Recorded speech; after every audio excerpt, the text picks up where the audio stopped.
In the scorched golden fields of Texas, a body hung beneath the wide branch of an ancient tree, turning slowly in the dry wind.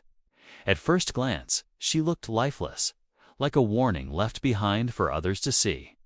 Her arms and legs were pulled, tight with coarse rope, stretched into a position that bent her body in pain. Dark whip marks crossed her skin, layered over deep bruises. In some places, fresh blood still traced slow lines down the rope, dripping into the dust below. Silas Ward pulled hard on the reins, his horse stopping short. His heart began to pound so loudly he felt it in his throat. He had seen death before. War had shown him bodies that never moved again. But what hung before him was not death. It was punishment. It was a message meant to travel faster than words across the prairie. The sound of hooves reached her before he did. Slowly, painfully, the girl lifted her head. Her eyes opened, dark and dry, but not empty.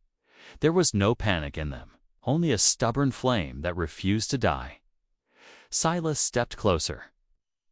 The heat pressed down on them both, heavy and cruel. The girl drew in a breath that scraped her throat raw. When she spoke, her voice was broken by thirst and suffering, but each word came out clear, pushed forward with will alone. "Please, don't do it," she said. Silas stopped beneath the tree. In that moment, he understood something with painful clarity. If he turned away now, he could ride on. He could live quietly, but he would never again be able to call himself a man. He said nothing. Slowly, he reached for the knife at his belt. His movements were careful, steady, as if rushing might break. What little strength still held her together. He cut the ropes one by one. When the final strand snapped, her body fell heavy and cold, like forgotten wood left too long in sun and wind. Silas caught her just before she hit the ground. She shivered at his touch, more from instinct than fear. He did not hold her close.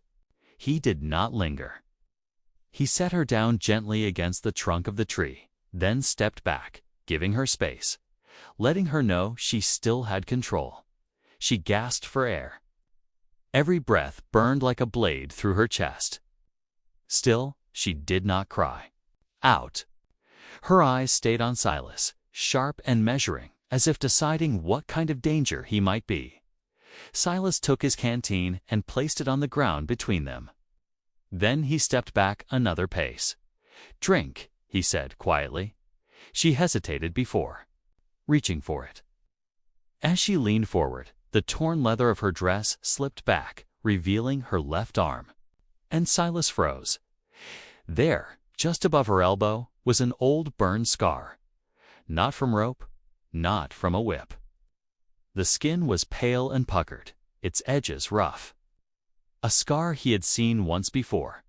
The world pulled away from him. A memory rose from 10 years past. A night of wild wind. A ranch burning at the edge of disputed land. Gunfire. Screams an indigenous family marked for removal, so legal papers could be signed. His father had signed them. Silas felt his throat tighten. The girl noticed the change in his face. Her gaze sharpened. "You know," she said, her voice hoarse but firm. "You have seen this scar before." Silas did not deny it. "Yes," he said. A faint, bitter smile touched her lips. No joy lived there, only understanding. "Then you know who I am." Silas nodded slowly in the empty prairie. With no witnesses and no shelter from the truth, he understood that cutting her free had only been the beginning. What stood between them now was a debt he could never outrun. Silas Ward's ranch lay far from any main road, hidden deep within rolling prairie that stretched to the horizon.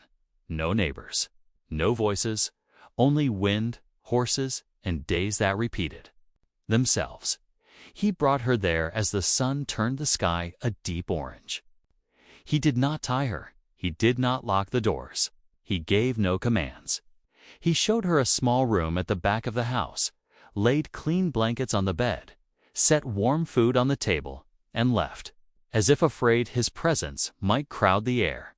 Her name was Na-e-Lui. She stood alone in the room for a long time. She did not trust peace.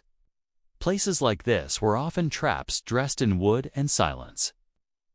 She checked the windows, the floorboards, the bed. That night, she slept in the closet, her back against the wall, a small knife hidden in her sleeve. Silas never crossed the doorway. The days passed slowly. Silas rose early and worked the land, fixing fences, feeding horses, drawing water from the well. He never asked Nayeli for anything. Still, she stepped outside. She swept the yard. She gathered firewood. She kept her distance. They shared land, not lives. One day, Silas handed her a clean, simple dress. Nayeli studied him for a long moment. "You don't need to pretend," she said flatly. "Pretend what?" he asked. "To be a good man," she said. "I've seen enough of those." Silas nodded, as if the words were fair. One evening, the wind rose harder than usual. Nayeli stood on the porch, staring toward the distant trail. Silas was tying down the horses when he heard her speak. Not sharply, but with exhaustion. "If I leave," she asked, "would you stop me?" Silas paused. "No," he said. "You don't belong to me." Something flickered in her eyes, then closed, like a door slammed by wind. That night, Nayeli did not sleep. She watched the ranch under the moonlight and realized something that frightened her more than ropes or trees. This man did not want to own her. And that made everything far more dangerous. The next day, dust rose on the horizon. Silas saw it first. He did not need to guess. Only one man rode with that kind of calm authority, as if the land itself learned to step aside. Sheriff Harlan Cole. He stopped at the gate, but did not dismount right away. His cold eyes moved across the ranch, then settled on Nayeli. The air tightened. "Looks like you have company," Cole said lightly. Silas stepped forward without thinking, placing himself between them. "What do you want?" Silas asked. Cole finally dismounted, brushing dust from his coat. "Heard talk of an indigenous girl found hanging near the prairie edge. Just doing my duty." Nayeli lifted her head. Her eyes met his. They recognized each other instantly. Cole's gaze flicked to her arm. The burn scar. His smile vanished. "You're still alive," he said. Persistent. Silas clenched his fists. "You have no reason to be here," he said. Cole tilted his head. "The law says trouble doesn't get to settle." He leaned closer, just enough for Nayeli to hear. "Some ropes," he said softly, "are never really untied." The past had found them, and it had no intention of leaving. The dust from Sheriff Cole's departure lingered long after he disappeared beyond the horizon. It hung in the air like a threat that refused to settle. Silas stood by the fence, watching the empty trail, knowing that men like Cole never rode out just to ask questions. When he finally turned back toward the house, Nayeli was still standing near the porch, her body stiff, her face calm but drained, like someone holding a door shut against a storm. That night, silence filled the ranch, heavier than any wind. The oil lamp burned low on the kitchen table, casting soft shadows across the cracked walls. Silas sat with his hands folded, staring at nothing. Nayeli stood near the door, torn between leaving and staying, pulled in opposite directions by fear, and something she did not yet trust. "You knew him," she said at last. Her voice was steady, but stretched thin. "Not just as a sheriff." Silas lifted his eyes to her. He did not look away. "Not just as a sheriff," he said.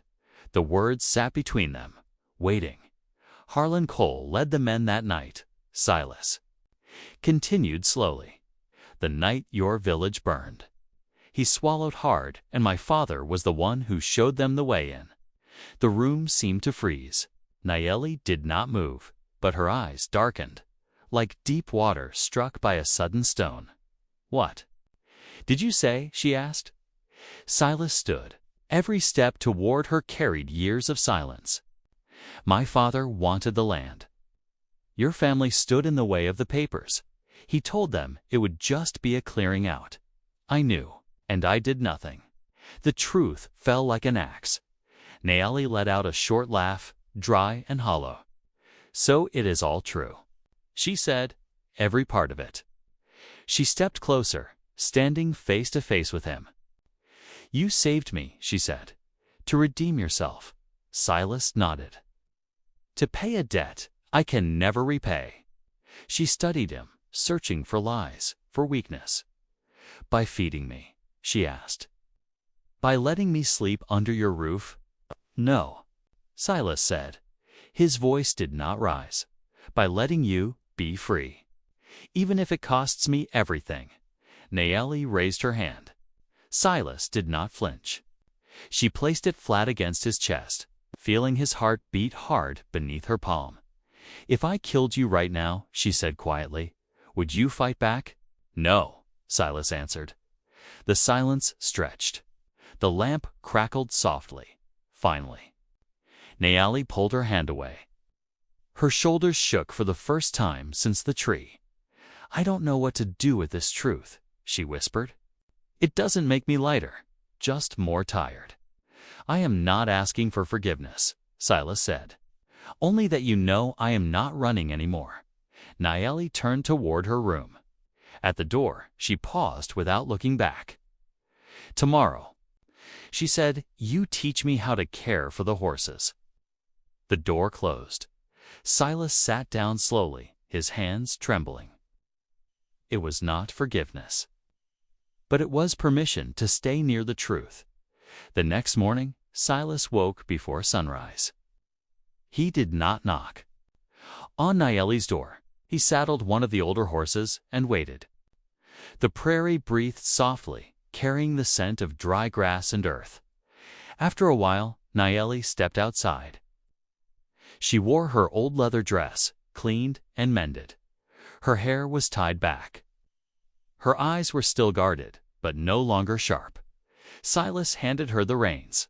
"This is where it begins," he said. She learned quickly. Her hands shook at first as she brushed the horse, then steadied.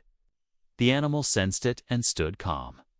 Silas stayed behind her, offering guidance only when needed. When she did well, he nodded. No praise, no control. Days passed in a strange rhythm. They worked side by side, mending fences, hauling water, stacking hay before the winds came.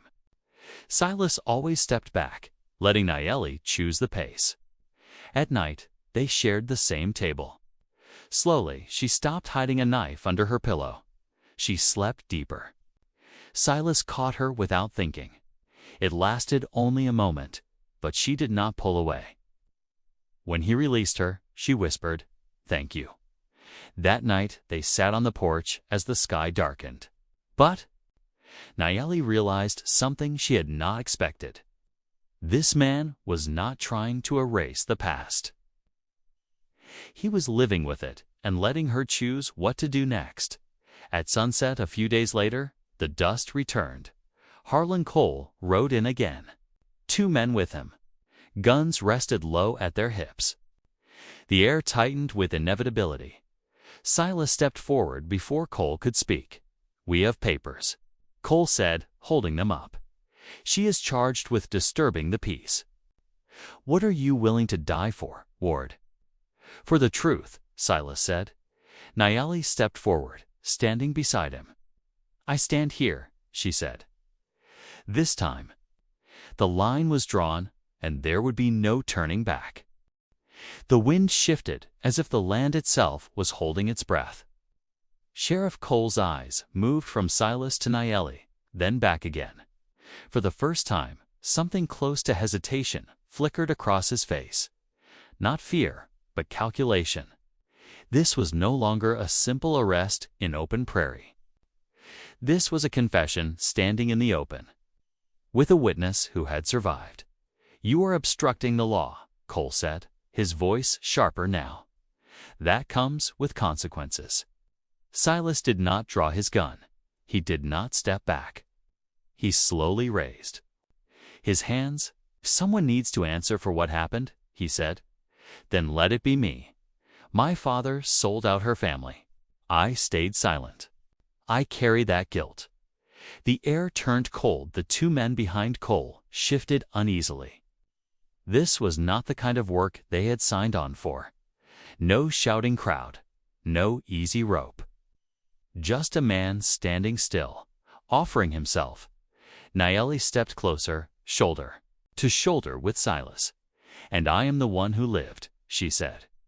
"If you take him, you take me too." Cole looked at them for a long moment. The prairie stretched wide around them, open and watching. Finally, he lowered his gun. "This is not over," he said.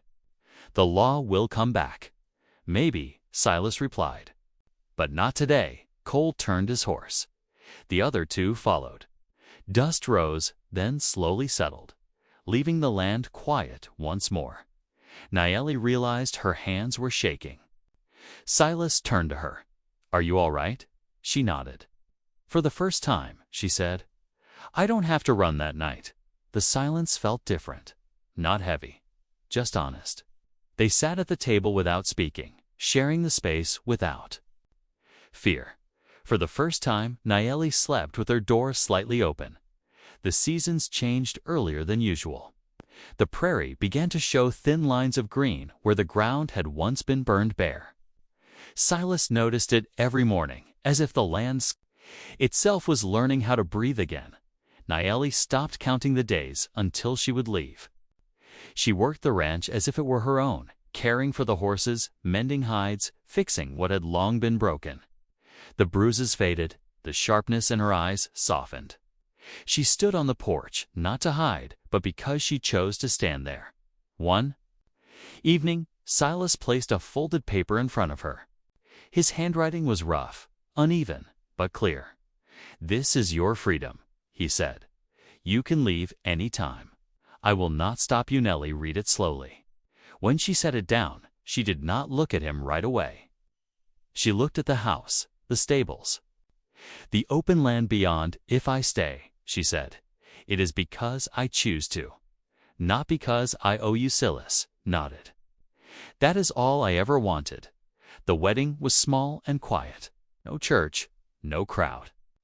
Just the wooden porch, a few distant friends, and the prairie wind moving gently through Nayeli's mended dress. They did not speak of revenge. They did not name the fire. They promised only one thing: to stay even when staying was hard. Later, they rode out together as the sun turned the land gold. Nayeli leaned her head against Silas's shoulder, a small gesture, enough to close years of running. Months passed. The prairie turned green. One evening, Nayeli placed her hand on her stomach and looked toward the horizon. "He will not have to run," she said. "No," Silas answered. "He will know where he belongs in a land where ropes and guns once decided fate. They chose something rarer: responsibility, truth. Home justice did not come from the law that day. It came from a man who refused to turn away and a woman who chose to stay."